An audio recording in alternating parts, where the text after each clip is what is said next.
Okay. All right, welcome. My name is Bill Forster. I get the privilege of working as principal here at Chinook High School, and it certainly is a privilege. We love what we do and we love being here. My whole bunch of colleagues are here to also help with the presentation, but they're going to introduce themselves as they come up rather than doing a big, you're not going to remember everyone's name. It's more important, I think, they'll introduce themselves as they come up and talk a little bit. So welcome to our information night for grade 9s moving into grade 10, and as I mentioned, a couple minutes ago, this is a big transition because you're moving out of, and we did all these presentations today. We were talking like this is our largest presentation day because we did presentations to all the current grade 9s, current grade 10s, current grade 11s today in the media center, just talking about registration as we get going. This is a big move because you're moving, grade 9s, you're moving from the K-9 curriculum, the official K-9 curriculum in Alberta, you're moving into the high school curriculum. So you're doing things like earning credits towards your high school diploma. If there's anyone here from a province like Ontario, some of the other provinces, Ontario being one of them, grade 9 is considered high school. You start earning credits in grade 9, not in Alberta. It's only in grade 10 to 12 where we earn credits. And we're going to explain all of that to you as we go. But I'm here just sort of to do the introduction. And before we get too focused on academics and courses and things like that, one of the things that we always want to remind people of, and going out of grade 9, you heard this last year, one of our focuses at this school, we want to grow the whole person, right?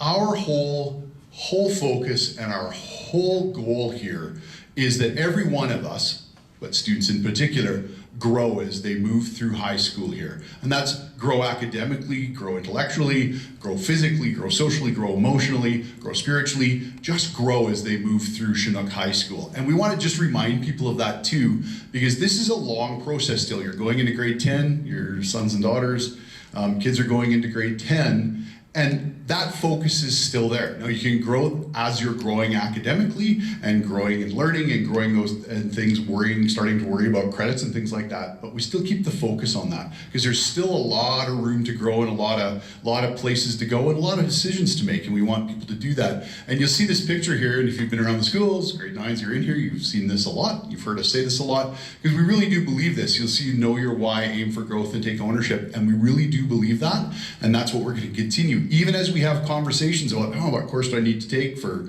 post-secondary or where I want to go or what am I interested in, what do I want to do, these are always at the center of that no matter what courses you're taking, doesn't matter what you're doing all the way through high school, these things are still in place. This is going to get you there and this will make you into a better student. I want to share a story with you. Because I was just thinking, my son, who's unbelievably now in his first year of his master's, graduated here in 2018. And he's a pretty academic kid. But one of the things that I'm proudest of him, and I think one of the things that illustrates this best, is the thing that I saw as he was moving through post-secondary that I went, wow, that was just not him. It's not something that I would have expected of him, but I'm sure being here and working with these fine people helped him do that. He went out and he was looking for a summer placement in the university. There's a whole bunch of different places you can work in the university, and he's interested in research, and labs were one of them. And he went out and he basically cold called a whole bunch of professors at the University of Alberta and was looking, because he was so interested in research and looking for this placement. That wasn't him before. And that's not academics, that's him growing as a person and being comfortable to learn how to do that. And I firmly believe a big part of that came out of his time here at Chinook. And that's what we're talking about. It's not just about getting marks. In fact, except for maybe getting to where you want to immediately after school, that's not even the most important thing, but it's putting it all together and growing as a person. And that's really what we want for all of our students. And the other thing that we're really working on, and part of it, and this is coming out of COVID, we're still coming out of COVID, we're still working on things, learning how to be a community again, right? In a community of learners, in the community of Lethbridge, on the community of the West Side. And so this is what we're working on with our kids and our staff and the entire place, is one of the things you'll hear us talking about with kids, and it doesn't matter what the context is leadership, individual leadership. Learning how to show leadership with your friends if you're in a conflict. In class, if you're struggling, how do you take some initiative and leadership to get what you need? And we have those conversations all the time. As you move into grade 10, This is one that we talk about quite a bit. You guys were just there, your kids were just there as a new 9 in this place, and how freaky that is, and don't know where I'm going, and standing around the halls and clogging up the halls, and you guys are the closest as you move into grade 10 to that. It's like, this is what we want of all of our students, is to help those new kids coming in and say, hey, can I help you? Or hey, maybe you don't stand in a group in the hall. Or hey, and just, it's that how do you socialize and figure out how to do things here? You're a big key in that in grade 10 while you're taking care of yourself as well, right? Big thing here. You're gonna still make mistakes through 10, 11, and 12. If you don't, you're superhuman. And you don't, you're not learning and growing. And how do you take care of that? And we're gonna continue working with you on that. There's lots of room, and this is one of the things we'll figure out here. The pathways through high school, even though you're earning credits, there's lots of room for growth, change, making mistakes, figuring out new things. And we'll help you do that, right? And hopefully broaden your perspectives, right? It's not just about academics. And I always tell the students, I'm telling them all today, you will never hear me say that I hope high school is the best 4 years of your life. I hope it's not. In fact, I really hope it's not. But what I do hope is it's awesome. I hope you learn and grow and then have all the skills and everything you need to make the rest of your life, every year after that, the best year of your life, right? That's what we want for our students. And part of that is getting involved, right? Grade 9, you might have been figuring out things. It's not too late. There's so much to do and so much change, and we're gonna talk about that as you go through 10, 11, and 12, that there's still so much to do and you got still lots of time left, even though it's gonna go quick. So that's what we want for all of our students. All right, and I think the importance of co-curricular. I believe it's Cam. Cam Hall. Hello everyone, welcome. Good to see this many faces out. I don't know if this is more than came out in grade 8 or not, but it's good to see. Oh, we have a camera. Oh yeah, the 1990s camera over there, Bill, your favorite. I'm just bugging Bill because we had to take a video today and we had to use this instead of a phone, which is new to me. But it's good to see you. Thank you for taking time tonight to be here for your students. I want to talk about co-curricular. I'll talk about athletics. One of my portfolios here is overseeing athletics, but I often hear from grade 10 students who maybe were a little bit nervous in grade 9 to get involved or go try out, that they're like, I can't do this because I didn't do it in grade 9. And it couldn't be further from the truth. Okay? We want to encourage everyone to continue to be involved. Now that you get into grade 10 though, obviously it's a competitive program.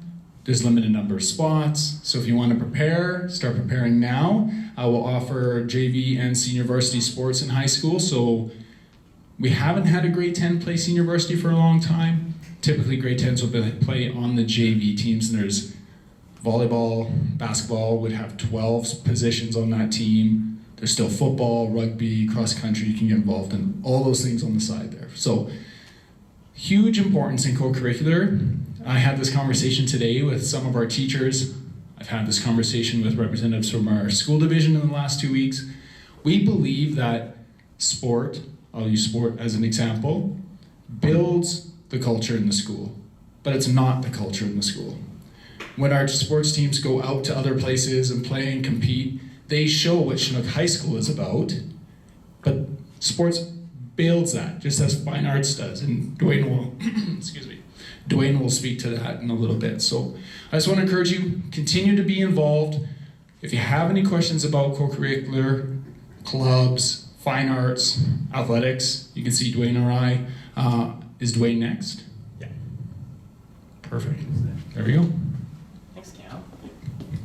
Boy, Cam was so eloquent with that, and I want to just echo that for the fine arts.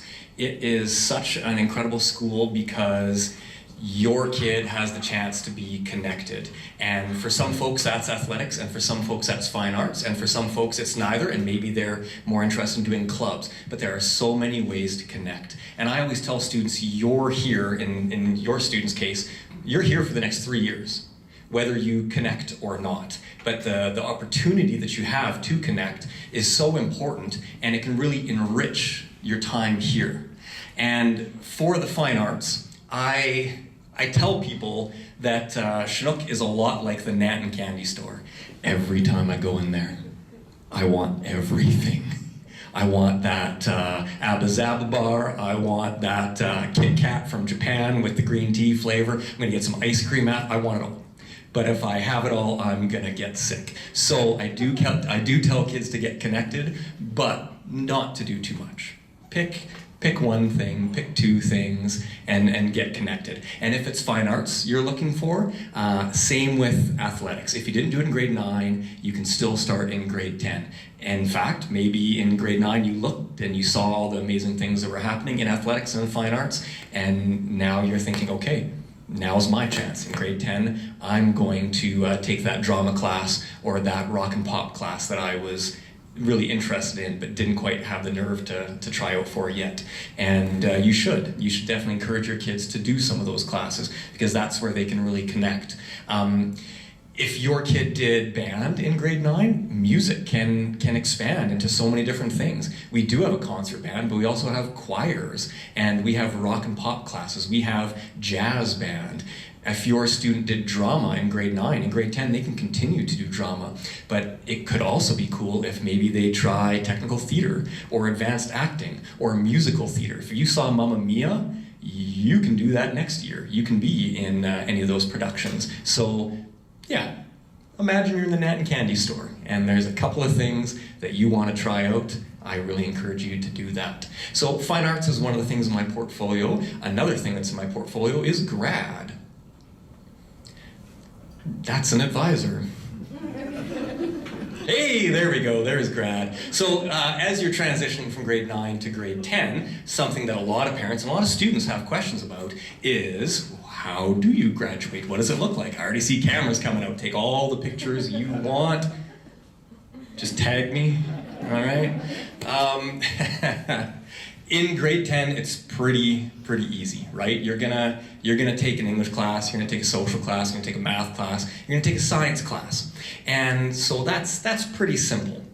There's also going to be a phys ed class and a comm class. Not too much choice in grade 10. This is when streaming starts, and that's going to be one of the future slides. So if you got questions about streaming, put a pin in that, and someone else is going to answer that. But just talking about graduation requirements here, to earn a high school diploma, you have to take English all 3 years. You have to go all the way to grade 12 with English and with social, at the -1 or the -2 level, either.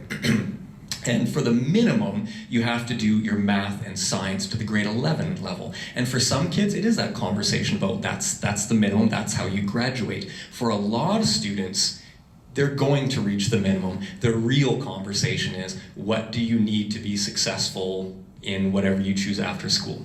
Whether that's trade school or employment or university or college. So that's another conversation that I can help your students with. So if they come and talk to me, we can talk about what they need to get into whatever university or whatever program they want to get into. We also have some help in student support. Amanda can have those conversations. Any admin, even advisors, can start to have that conversation. But ultimately, when it comes to grade 12, I make sure that they have all of these requirements here. One thing I really want to stress is comm. I'm having some conversations with grade 12s right now who, for one reason or another, did not pass comm. And they're coming up to me and they're going, hey, I need that to graduate. And I go, yeah, you do need that to graduate. And it didn't happen in grade 12. So then they have to go to Victoria Park High School, maybe do it through them. There's a few other ways, but it's just so much easier if they finish comm in grade 10. And it's a great class. All the parents always say, hey, how come schools don't talk about tax brackets? Actually, in comm, they talk about tax brackets and kind of those things. But also some great stuff like how to have healthy relationships, right? Tax brackets is a little part of it, but how to have healthy interpersonal relationships. When you move out and you have a roommate for the first time, how do you navigate that? What's a down payment? What's a damage deposit? What do you need renter's insurance? That's comm, and it is a graduation requirement in Alberta, and your kid will be taking that next year. So when they're in the comm class, that's a lot of rich conversations that you can have with your students. What are you learning? They have this 20-something project that they do, and they imagine they're moving out for the first time. They have to get a job, they have to find a vehicle, they have to find an apartment, and they do all of it. And my 2 older boys have moved out, and that's such a great lesson. Looking at that and then applying it to my own kids, fantastic, right? And your kids will be in that class next year, so definitely ask them all about comm class. To round out the rest of it, you need to take some option classes, and that's fantastic because there's something for everybody here. Nat and Candy Store, remember? You want to take foods? Go take foods. You want to take sports performance or shop? All kinds of great classes, so you can get your option credits that way. Also through languages, we offer a Blackfoot class here. We offer Italian. We offer, or not Italian anymore. Sorry, no more Italian. No, that's not it. I don't even know what that is. Yeah, Spanish and French. Then you need to take some more grade 12 classes besides English and social. So everybody needs to take English and social to the grade 12 level, but you also need to take at least 2 more classes to the grade 12 level. So whether that's a math or a science for a lot of students, some kids that don't take math and science to the grade 12 level, they have to make sure that they have an art class that goes all the way to the 30 level, or their foods class, or any kind of option class, phys ed, anything like that. So those are the minimum graduation requirements. And here's some ways that you can track that. I have a lot of parents who phone me as the grade 12 person, as the grad person, and say, hey, how many credits does my kid have? And the first time I'll say, yeah, absolutely, here, I'll let you know, I'll check it out with you. And then I'll say, hey, if your kid wants to check on that themselves, because that's what we do here at Chinook, we take these kids that come to us from middle school and we help transition them to adulthood. And part of that is taking ownership over their own learning and taking responsibility for their high school experience. And so MyPass is where they can check their own credits. It's also where they see their diploma results. Used to be they were mailed out, but now they are all posted digitally 3 weeks earlier than they used to be on MyPass. So make sure that your student in grade 10 signs up for MyPass. You can just Google it. There's links on our website. If there's any kind of struggle with it, they can go to the office and one of the folks in the office will help sign up for MyPass. My Blueprint is a tool for all kinds of stuff. You can build your resume in that program. You can build your cover letter, you can look at different post-secondary options across Canada, you can do all kinds of stuff. It's such a great program that all of our comm teachers use it, so you don't have to make sure your kid gets signed up for this, because our comm teachers will get them signed up for My Blueprint.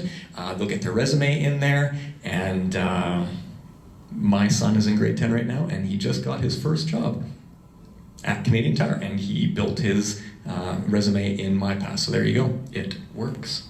So My Blueprint and MyPass, 2 things that you should be asking your kid about in grade 10. And I'm gonna get Bill back up here. Thanks, Dwayne.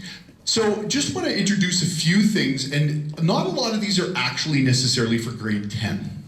But we just want to bring them up really quickly here. Things to look forward to as you go into grade 11 and 12, the things that may be coming up for you. So there is a summer school. I'm not going to lie to you, moving from grade 9 into grade 10, there's actually not a lot there. The summer school is actually geared more for all high school courses. It's not that there's nothing, but just to keep it in mind, if you ever, for some reason, maybe need to redo a course, you want to do something because you're going away in the fall, there is that opportunity. Typically, you can only take 1 course in summer school though. Okay, we can get more information about that later. But I did want to talk about these other things here. So there are some off-campus things that we want to make sure you know for earning some of those credits that Dwayne was talking about. First of all, work experience. One of the things you do in comm is something called HCS 3000, which is a fancy name for learning how to be safe in the workplace. It's a 1-credit course that teaches you how to be safe in the workplace. That's the prerequisite for what's called work experience. After you've done that, so you'll do that in grade 10, after you've done that, you can get up to 15 more credits towards your diploma just by working, right? So you have a job at McDonald's, or you do volunteer work, or you work for mom and dad in their business, you can get those work experience credits. There's lots of different ways. We even have some opportunities, a few limited opportunities, and a few more within the school where students can earn those credits through work experience. Those could even be those 30-level credits that Dwayne was talking about, other than English and social. The other one I really want to talk about is the Registered Apprenticeship Program. And that is such a cool opportunity. It's one of the several opportunities we have within the school in Alberta to earn not only credits at high school, but earn credit towards either post-secondary or work placement. So the Registered Apprenticeship Program is actually a way you can earn high school credits, and as it says up there, up to 40 credits. You can earn in high school, but also work on your first year apprenticeship. You can actually come out of your grade 12 having done your first year apprenticeship and earn 40 of your 100 credits. Think about that. That's 40 of 100 credits. That's almost half you can do through that program.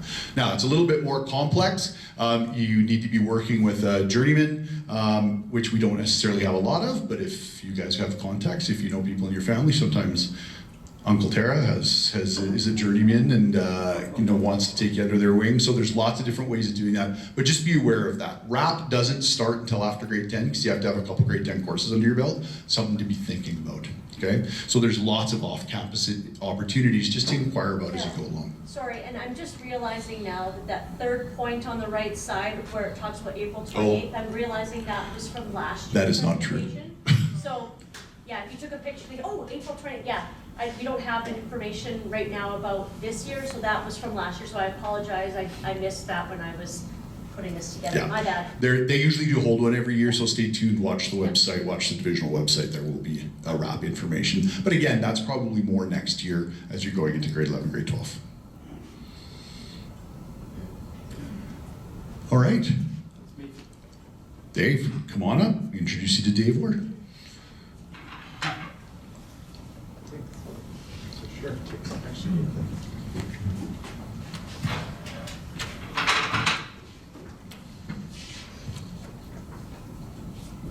Hey everyone, I'm Dave Orr. My role in the school actually is I work right here in the Learning Commons as a learning support teacher.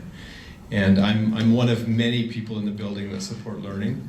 But that's the context that I'm sharing things from tonight. As well, I'm a parent. I have 3 children who've graduated from the school already. I have 2 children in the school right now. So far, my experience as a parent has taught me that there's no one way to do this. I have five kids already have had a high school experience, and 5 of them have had a very different experience. And I've had different challenges as their parent each time. And so I actually have a lot of empathy and sympathy for you. It can be really hard sometimes. It can be challenging. Sometimes you feel quite helpless. I feel that way and I work here. And so if you feel that way, that's really normal. And I urge you to reach out. We have a building filled with people who want to help, but who also struggle with complexity and are willing to ask the hard questions and find the hard answers to the complexity. But the most important thing you can do is reach out and start saying what you need. So most of what I have to share tonight comes from this website. This website's amazing. It's for parents. It's by the Alberta government for you to use. It has all sorts of information about programming. You can see up at the top the tabs. We are going to be mainly talking about high school, but if you have children in the other grades as well. It talks about curriculum. It talks about how to select courses, what students are learning, how to navigate learning, supports for you to help at home. So all sorts of things there. But before we get any further, I wanted to share that I'm going to be sharing with you tonight some myths and a big secret. Okay, so pay attention. The myths come up pretty quick here. How do I work this, Bill? I don't know.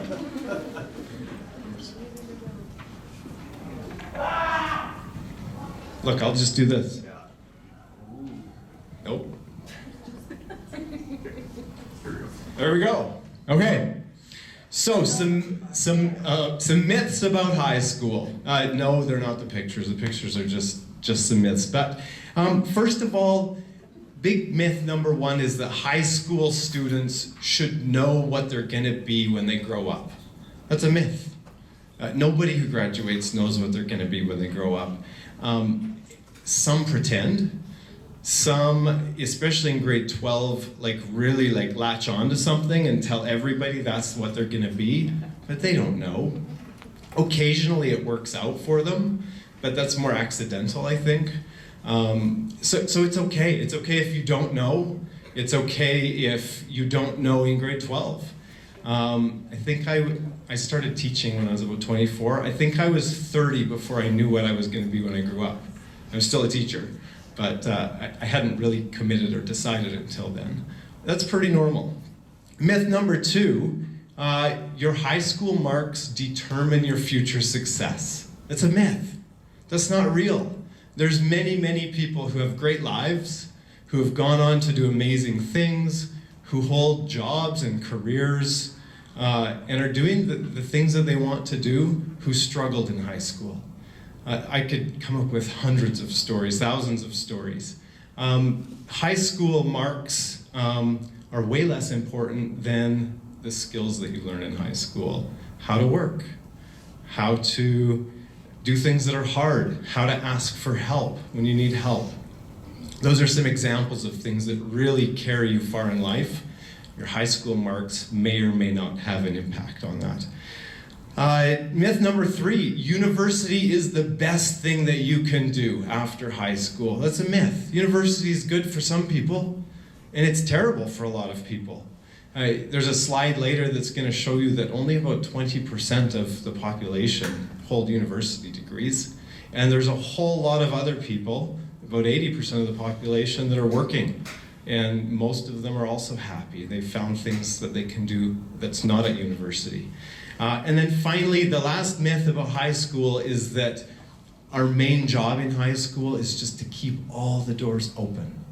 What that does is it causes a lot of negative stress, some like distress, and actually can shut us down when we're always just aiming for some unimaginable goal, and we're taking courses and we're doing things right now just because we imagine there's doors closing. In my experience, there's not a lot of doors that close. For example, if you didn't take a math course in grade 11 and you find out you really need it to get into a program at university, you can take the math course at university. It's actually not a big deal. Some people say, yeah, but in high school it's free, and in university or college it costs you $300. Yeah, it's $300 out of about $40,000. So it really is nothing. Okay, so it's okay just to chill out a little bit about high school. Much more important than keeping doors open, high school is about discovering who you are, discovering what you could be and want to be, not just as a job, but as a person. And so the discovery happens when we throw ourselves into things, and like Dwayne and Cam talked about, try things. Experiment with things, learn things, right? If you get out of high school and you've done that, you're set up, you're ready to go. Bill, next slide, please. Okay, we also have some big differences between high school when you went, when I went, and now. Here's some of the differences here, although it's funny because the fashions have come back. Yes. They've come back. Anyway, that's fun. So here's some big differences. There is much more support in high school than there was back when we all went to high school. Not only in high school, but also at college and university, there's way more support. So teachers will sometimes say things like, oh, when you get to college, they're not gonna do this for you. Chances are they might, actually. They do quite a lot of things to help out at college as well. In high school now, there's a thing called retro credits, which sounds really cool. And it is really cool. It means if you failed a course, you're still able to move forward into the next grade level and maybe take a different course series. And when you pass that, you get credit for the course that you missed, maybe in grade 10. And so it's a way to not get behind in credit. It was pretty obvious in the 90s that if a student missed some credits here and there because of life circumstances, it was really hard to get back on and finish high school. And so it's really nice that the government really has changed some of the regulations around that. Another big difference is that education systems now have way more choice built into them. And so you can choose lots of things. That can be a challenge, actually. That's a good thing and a challenge. So you got to learn how to navigate choices and say no to some things. Also, high schools now are much less about controlling and much more about teaching. So I think when I went to high school, it was like, nope, you're here at this time, you're not allowed here, you don't do this. What do you mean? You're eating food in the hallway? Like, are you kidding me? You're chewing gum, spit it out. It's way more about helping students develop choice and responsibility and ownership. And so one of those big things is time management. And at Chinook, we give students lots of opportunity to manage time with flexibility. And sometimes they struggle with that. And that's not a time for panic, that's a time to teach. Again, I have my own children in grade 10. None of them were great at managing homework, managing their flex time or their lunch time. But by grade 12, they developed those skills. Another big difference between high school then and now is there's a lot of time currently in high school to earn the credits you need. You need 100, but there's time built into your schedule for at least 120. And so you have some time. You have some time for spares. If you need a spare, you have time for some redos if you need some redos, right? You might even mess some things up, and that's okay. It's not too late. Just get back in there. And then finally, one of the big differences between then and now is that high school now is much more geared around teaching soft skills. Those are transferable skills, those things that are going to be really usable in today's economy. So the economy back in the late 1900s was really geared around, so it makes us sound old, eh? The economy literally was geared around knowledge workers, people that knew stuff, people that had gone and sat in desks and listened to somebody tell them stuff, and they memorized it and wrote it down. And that's what kind of drove the economy. Our economy is not driven that way anymore. It's driven by people who can solve problems, people who can be creative, people who can manage maybe a few different jobs at the same time, maybe even a side business. And so those soft skills are much more important. The ability to problem solve, be creative, find solutions, get yourself out of bed in the morning, work hard, right? Those sorts of things. Okay, now there's also some really key differences between grade 9 and grade 12. Yeah. I think it was Tara last year pointed out, maybe this is a little overdone. Maybe just a teensy bit. But yes, in grade 9, right, we're young still. In grade 12, we're approaching adulthood. Like, there's some big differences, and it's really obvious if you walk down the hallways of our school.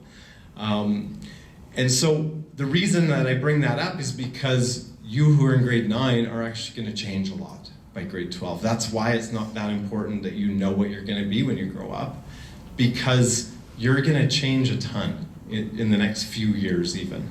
You're going to change physically, socially, emotionally. The friends that you can't imagine life without right now, you might not have in grade 12, and you might be really happy about that. Grade 9 is actually considered, it has a different curriculum even than 10 to 12. So the grade 9 curriculum is part of the kindergarten to grade 9 curriculum, and that's largely seen as, that's what public school is in Alberta. After grade 9, we get into optional school, secondary school. And secondary school is that way because it's filled with choice. It more is about, okay, what do you want to study? Whereas up to grade 9, it's here's what you have to study. And so being aware of that really can help you who are in grade 9 right now, to know that actually grade 10, grade 11, grade 12, those are your choices. They might be your parents' choices too, right? But I can't tell you, like the number of students who have chosen a math course, this is just reality, I'm not picking on math. They've chosen a math course, it's way hard, they have no interest in it. They have no career plans with it. And yet here they are beating themselves up because they're struggling with the math course. And really they could actually just pick something else. Because it would be that easy. Or maybe they just want the challenge. And that's okay too. But it's good to think that, oh, that was my choice though. I wanted this. I can get through it. In grade 9, another big difference is in grade 9, you can't fail courses. In grade 10, you can start failing courses. The first semester of grade 10 is a huge challenge for some grade 9 students because they've never failed before and they don't understand that they're going to if they don't do a little homework or ask questions and get some help. And so we see this. We see some students fail grade 10 and it's a bit of a wake-up call. I'm going to recommend today that you just take that to heart and start working hard and again, asking for help. That's probably the biggest thing you could do. All right, now, you're going to be picking some courses. Actually, tomorrow is our registration. Right. Sorry. Oh, sorry. Tomorrow you'll be meeting with your advisors, yes, and talking about courses, and then Friday is when it opens? Yeah. Yeah, okay. And so you'll be deciding on what courses do I take in grade 10. Oh, this is not the updated one. I don't think so. Anyway, Oh. that's okay. Bill logged in, sorry. No, it was me actually. Oh, Yeah. Who knows? dang. Yeah. We have a slide here that you can't see. It was actually a really good one. Let me just check on something.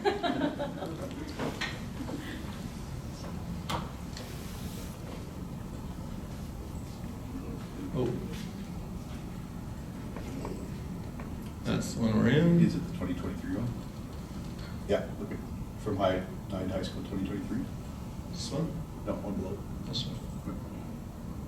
Nope. Other one? Oh. Keep going down. There it is. Yay. Oh. Good job, Dave. Good job, you. All right. Way to be Oh, flexible, Dave, and thank problem you. solve. This is what we do. So now, how do I do that? Like whole. We did this Oh, all here, purpose. I got this. Yeah. Problem. Look, problem solver. Ooh, I clicked from the beginning. Everybody, this is your break time.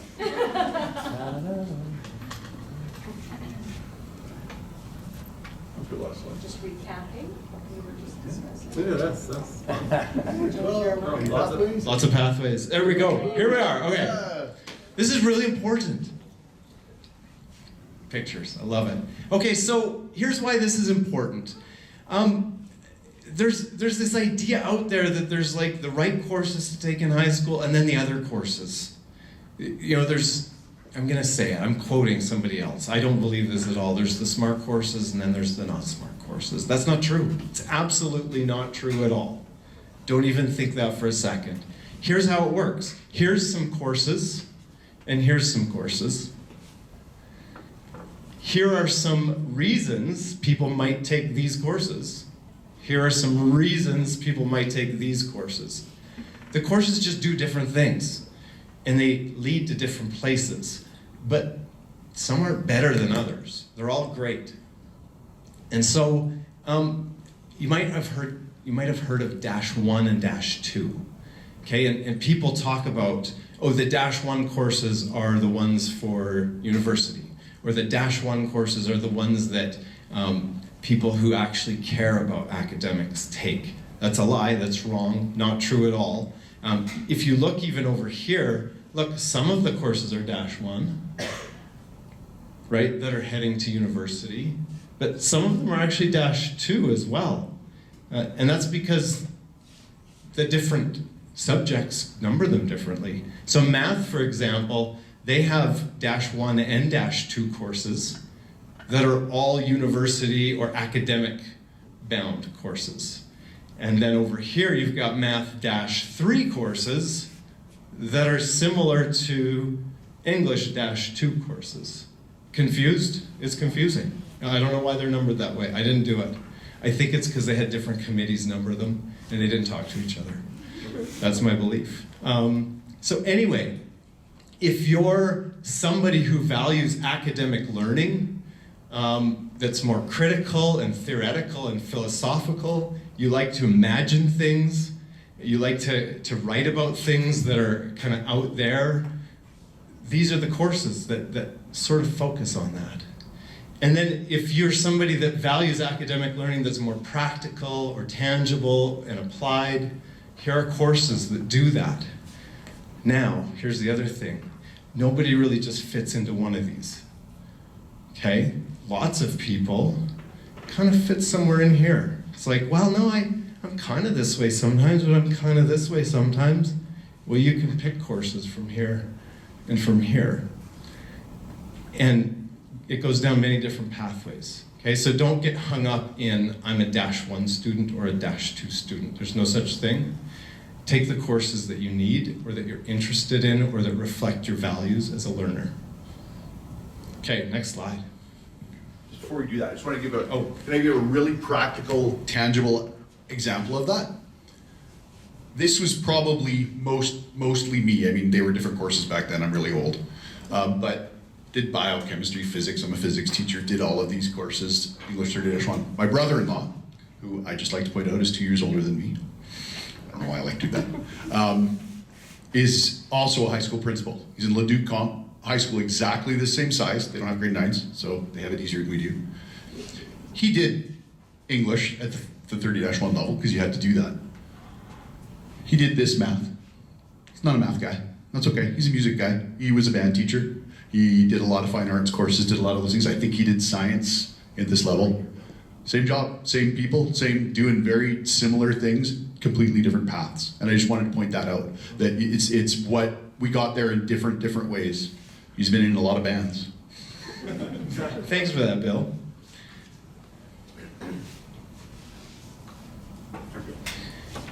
All right, this is an interesting slide that just kind of drives home, and we're almost done. We're driving home now, but this is real data in our province. So you can just see kind of a breakdown of people who are holding jobs right now in our province and where their education comes from. And just take a moment and look at that. There's lots of different ways to be educated, and lots of ways forward in life towards work. And again, life's not only work, but that's an important part of life. All these people are earning money somehow. Okay, look at that. Yeah, I don't think I need to even point anything out. Just take what you want from that data. But there's lots of different ways. This is also just an interesting slide as well. Again, this is related to the trades specifically in Alberta. There's a huge need for people working in the trades. This is also available online. But what this just shows is, again, it shows the different courses that different trades require. Some people are surprised to find out that, oh, but I took the hardest courses and I'm interested in being a carpenter. And the carpentry people are like, well, actually you took the wrong courses. We want you to take this other course because measurement is found in it. And so it's important to consider that. Again, there's not just a high path and a low path. There's just lots of paths. Those the 20% that go on to university, this is actually really helpful to understand. To get in at the U of L, and all universities are a little different, but they're similar. To get into the U of L, they require a 65% average. Now, average means that we add together the marks and then divide. And so some of the marks can be lower than 65 if some of the marks are higher than 65. And what it is you have to have English 30 to go to the U of L, 30-1, but then you just have to have 3 of these courses. Look, there's Aboriginal Studies on there, there's art on there, there's Bio 30. Oh, the U of L looks at Bio 30 the same as they look at Art 30. Right? There's dance, there's drama, there's choral, there's chemistry, there's the maths in there, physics, science, social, CTS, right? And so even people who want to go to university, there's a lot of different ways to get there. Okay, and then finally, the U of L requires just one other course. It could be from this list or it could be from some other list. So again, university is not for everybody, but if you want to go to university, you can probably get there. And finally, the secret. I told you I'd tell you a secret. Okay, we hear this a lot. Schools should teach kids about money management. There's kind of an outcry sometimes where it's like, why don't the schools teach this stuff? It's taught in Math 10-3. It's taught in Math 20-3. It's taught in Calm Class, as Dwayne pointed out. And there's also financial management offered. And so lots of people don't know that because they skipped these courses to take some other course. They took calculus-based courses. And that's okay, calculus is wonderful and fun, but that's why they didn't learn about money management. So anyway, again, so there's lots of pathways, there's lots of choices. You get to decide the person that you want to become, and school is there to help you become that person. It's not the only thing in your life that'll help you. Your family's there to help you, the community's there to help you, other activities and things that you're involved in will help you.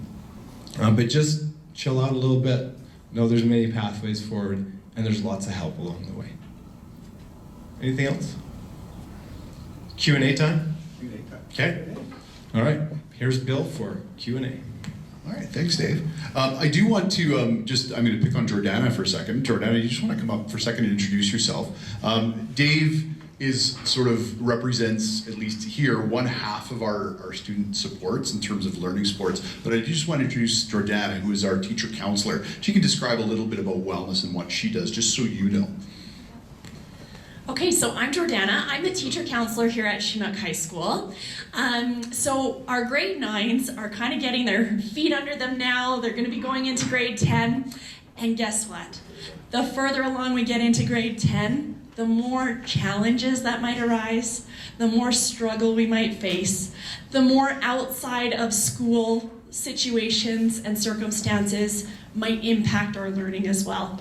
And that's where our wellness team comes in. So our team consists of currently 7 different people. I am just one of many who are here to support our students within the wellness realm. So we have a student support center that includes 2 student support workers, and their main focus is on kind of that universal piece of providing a space for students who might need support, maybe in a group kind of a setting.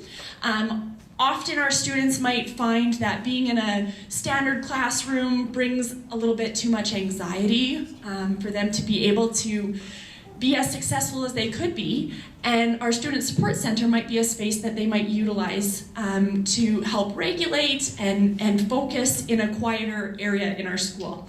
We've got a few places like that around the building. As well, we have in our wellness center, we have individual one-on-one counselors who can meet with students. So we have a variety of personalities that are there in that wellness center, and they all come with kind of a different niche of what they can help students with. So for example, currently this year we have an Alberta Health Services counselor who specializes in substance use. Which is a really great resource for students who may be struggling with that, and that can have a huge impact on their academics. As well as one of our student support workers kind of does double duty, so she plays the role of student support, but she also works in the academic side, and she can help with program planning, looking at universities, colleges, what exactly is required for one of the programs that you might be interested in. So she's someone that you might be interested in connecting with sooner than later in your high school programming to determine what kind of courses and what kind of pathway you're going to choose to earn that diploma by grade 12. So I just want you to know that our wellness team is a whole lot of extra people to add as support for all of our students. So as we're making this huge transition into true high school classes and maybe experiencing some new challenges, as I said, if we're feeling overwhelmed, that's not an unusual thing to have happen. But if we're having that experience, we can always reach out for support. That doesn't mean you have to come straight to me, okay? There's a lot of ways to connect to our wellness team. So this is also really important for students to understand, and parents who might be concerned about their students' well-being.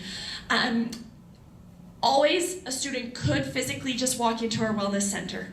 That's always an option, and they can just say, hey, I'd really like to talk to someone, and we can hook them up. But lots of students don't feel comfortable with that. It's an overwhelming experience. They've never been there before. They might be really nervous about it. Digital ways of communicating are also another option to connect with us. So for students, if they want to just send us a message on Teams, they can just send us a direct message of, hey, I'm curious about wellness. Is there someone I could talk to? And then we can set up an appointment, get it all figured out. Of course, parents can always also reach out to the school directly, either through administration or directly to myself or another wellness team member, through email or even phoning the school if that's something that is desired. Now, one thing I want all parents to know and understand about how our wellness program works at Chinook, wellness in general is only going to be helpful if someone's open to it and interested in it. So the one thing that we always encourage parents to do first before contacting the school about getting connected with a counselor is have that conversation with your student. Ask them, how are things going? Do you think that might be something helpful? Would you like me to connect? Would you like me to reach out on your behalf to make that happen? It's always so much more successful when a student is open and interested in that connection. But honestly, we're just more members of the team that want to see students succeed, and we're always here to help however that might look. All right, thank you. So yeah, we're really at that place, and I know what we haven't done tonight is, because I know some of the time parents go, but what does my kid register in? And that's why we wanted to point you to some places and have those discussions. So before we do a question and answer, I mean, one of the things I'm going to say, your most valuable resource in what am I going into, because it's not, well, you're just going into grade 10, because remember, every single subject has a lot of different choices. That's why it's super important you talk and connect with your student subject teachers, right? Parent-teacher interviews are coming up tomorrow night. No, 2 nights from now, sorry, it's only Thursday night. They're coming up, and that's one of the reasons why we want to have them right now for everyone is so they can talk to the teacher and say, what are your recommendations? Because even though there might not be a ton of marks, they'll have a really good handle on, you know what, no, I think Cam's really good. He can go into, he's suited for English 10-1. Or you know what, Cam seems to be a hands-on guy. He seems to be interested in a lot of other things. 10-2 is my recommendation for where he goes, right? So that's your biggest piece of information. That website that Dave showed you has a lot of information about the differences in the courses. And I do want to point you to our own website, which by tomorrow has an updated course selection booklet, and it has course descriptions in there as well, right? So those are your best pieces of information and best sources for what should you register in next year. And no matter what happens over the next week, it's not fatal, and we can change it. Right, that's the whole thing. You're not committing for your life. If you choose after we get registration going and it opens up on Friday and you choose English 10-2 or you choose foods, it doesn't have to stay that way. We can always change. So part of what's going on with this week is, so tomorrow we're meeting with all of the students in Advisor. We're helping them get set up. We're giving them all the information. The registration for the courses opens up on Friday and will be open up for a week and a bit. It'll be open up till the 27th, so it's a week and then an extra weekend, right? So the whole idea is students talk to their advisor, figure out what they're recommended to take. Their advisor can help with that, talk to their teachers. They're gonna be given a piece of paper, which comes home to you, does not have to come back. Right? It's just a matter of these are what they think they want to take. This is what the advisor maybe says they, would recommend they take. Talk to them about it. Ask them about it. Have them run it by you, because then they log in and go and register for their courses online. Again, can be changed, not fatal. Because what happens with this registration, we haven't built the timetable for next year yet. right? We get in all of the registrations, we figure out how many sections of everything we need. That's how we build the timetable. So we were telling all the kids today, it's super important that you actually register online and don't just go, I'll just wait till the fall. I'll just walk in and pick courses then. Well, you might do that, and we'll guarantee we'll get you into some academic courses to make sure you graduate. You're not getting what you want necessarily, right? Because we need to build the timetable based on what people suggest. So please have those discussions with your students and make sure that you're going in and looking at that, right? In terms of all of those courses that you know they want to take and that they think they need to take, right? The other piece of homework we have for parents, sorry, you guys have homework, just like every year you have to fill in a registration form. It's all online now, so one of the registration processes, I'm just going to remind people is, there's a link that's being sent to you or has been sent to you already, and go in there, and that's instead of the big thick booklet of paper we used to send home every year where you had to go and sign 26 times, now you have to just do that digitally. So you have to go through, you have to verify that yes, this is still where we live, yes, this is still our phone numbers, all that demographic information. Yes, I understand that the school owns the locker and the kids can use it, but we can go in anytime we want, all those things that you sign every year, okay? So that's the parental homework piece. And I think with that, we're down to questions.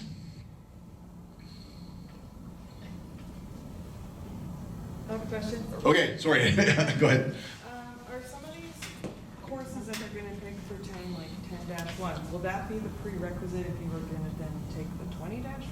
Yeah, so generally how it works is the -1 levels, so for anything that is a 20-1, for the most part, the prerequisite is the 10-1. Now, English and social work different than math and science, because in English and social, you can always go, let's say you get a recommendation from your teacher, it's like, okay, I know you might be wanting to go to university, okay, that's a goal of yours. Right now, we think maybe you're better off in the -2. We have lots of students that'll do like 10-2, 20-2, 30-2, and then go up to the 30-1 there, because you can transfer laterally at any grade with the English and social. Works a little bit different than science and math. That's where it gets super tricky, and thank you for reminding me something, because I did want to tell you about something in math. Science and math, it works a little bit differently. In math, you have to take the 10C if you want to either go into 20-1 or 20-2. Right? And the kids, we went through this with the students and to make sure that they understood it. We'll go through it again tomorrow, but just so you know, in science and math, there's science 10 and math 10C, and that's where things branch out for those. There's also the 10-3, 20-3, 30-3 for math, and then the science 14-24, those will get your graduation requirements. That's goes up to your 20 level for graduation, but it's a different, if you're looking for those more, I guess, academic, as Dave said, those philosophical, more academic level courses where you're not as hands-on, you're doing the 10 and the 10-3 for math and the science 10. Okay? Now with math, I did want to point out, because it wasn't up there, there is one course that we did tell the kids about, but I want you guys to know about too. It's called Math 15. And it's a course, this will be the 3rd year in a row we've run it. It's not a course that fits into the math requirements. So by taking the course, you're not meeting the graduation math requirements. But what it is we recognize, particularly because of COVID, but math is just that course where if you've missed any time moving along, there can be lots of holes and gaps. People struggle with it. And then moving forward, you might have a kid who's struggling in Math 9, knows they want to go on and even go into the 10-2, or sorry, 20-2, 30-2, but they're just not quite there with their math skills. That's why we've got Math 15. Math 15 is functionally a course where the teachers actually go through and they go, okay, these are the things that we need to basically review for Math 9, reteach, make sure that they've got it, moving on. Having said that, it is not a course to go into if in Math 9 to use percentages. Basically, I mean, percentages are tough to use, but I'll say like 35% if you got in Math 9, Math 15 is not going to get you to the Math 10C level and be comfortable there. It's just not. It's really more designed for those kids who are maybe sitting around that 50 level, 50 to 60 level. If we're going by marks, it's hard to go by marks only. We never go by just marks. And the teachers recognize that just a little bit more time, a little bit more practice will get them to that place with the Math 15 that they'll be ready for the Math 10C. So students can choose that as an elective, right? It'll sit in one of those elective spots. You still get credits for it. It just doesn't count for that math credit, right? So it is a great tool, and we're getting lots of experience with it, and it's one of those things that we've put into place to try to catch up some of those math gaps. What it is not a great tool for is if I didn't do anything in Math 9 and ended up with a really, really bad mark, it's not gonna save you and get you ready for Math 10C. It's not designed that way. Okay. And just the only thing to add to that is if you do select Math 15, make sure you're also selecting 10C. So, Yeah, when you go in and register, you have to select either 10C or Math 10-3, but then you can also select the 15. So you have to select one of those two as well. Okay? Are there any other questions? I know someone over here had one. Yeah. I was just gonna ask about the presentation. Will that be shared online or? Oh yeah. So we filmed it. We're gonna put it on YouTube, and it'll be online probably tomorrow. Yeah. and just to add to that too, so tomorrow in Extended, so I'm Tara, in Extended Advisor tomorrow, our advisors are going to be showing students about a 6-minute little YouTube video. It's actually Bill's voice, and it's like how to go onto PowerSchool and register. So students will have, with all their information they're getting tomorrow, they'll have that link to that so that when they're sitting at home with you guys, when it comes time to actually register, oh shoot, I forgot where to go to do this, that will be there. And then as Bill said too, so as your student comes home tomorrow with this big white sheet of paper that's all the classes they think they'd like to take, they're going to share that with you, and then online on our website will be a link to the course descriptors. We just didn't want to print off 950 of them and destroy half a forest somewhere, so we've got them digitally available. So if you're like, well, what is this dance performance class that you're wanting to take? There's a nice paragraph that explains what the class is and what the student hopes to learn from that. So all that information will be available through our website, so all these different little pieces. And of course, part of why we have a week and some change to do the registration is as you're sitting with your student at home and they're insisting on this, and you're like, I'm not sure if this is the best that we should do. Feel free on the Monday to pick up the phone, call your child's or your student's advisor and just say, this is the advice that was given, just help me understand this. So you can always go back and finish that registration after getting a bit more information, if that makes sense. And we're all around on Thursday for parent teacher dues too. So anytime, please feel free to come and ask a question too. Obviously. All right. Cool. Is getting into a course first come, first serve? Like, is So- there a panic? No, there is no panic.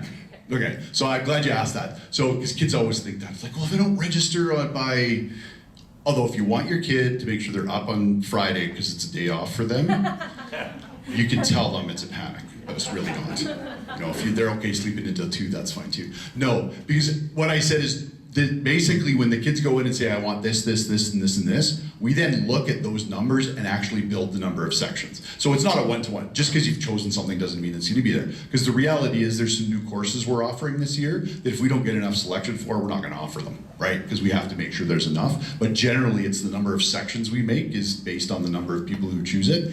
From that point in time, and I'll use things like foods. Okay, we always get more kids who choose foods that we could possibly host.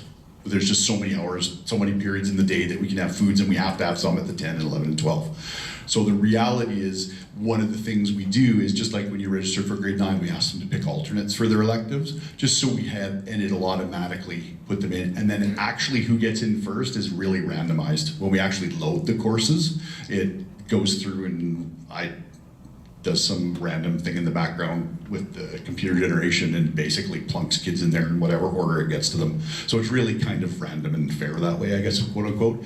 That doesn't mean that if we know certain, and what I told the kids today is, okay, I really, really, really want to be a chef, and I'm in grade 11, I've never got foods, that's a problem, then you're going to come talk to your advisor, and then we're going to work a little magic and make sure you're there, rather than someone who just, I kind of would like foods. So there's a little bit of that we'll do too, but that doesn't happen a lot for most courses. There's just a few of those ones that it's very difficult to get And into. students will drop classes, which creates openings and that kind of Yeah, stuff. we always have an ad drop week right at the beginning of the semesters, so kids can come into their advisor and say, I know I chose drama, but I don't really want it. Can I get you something else? So,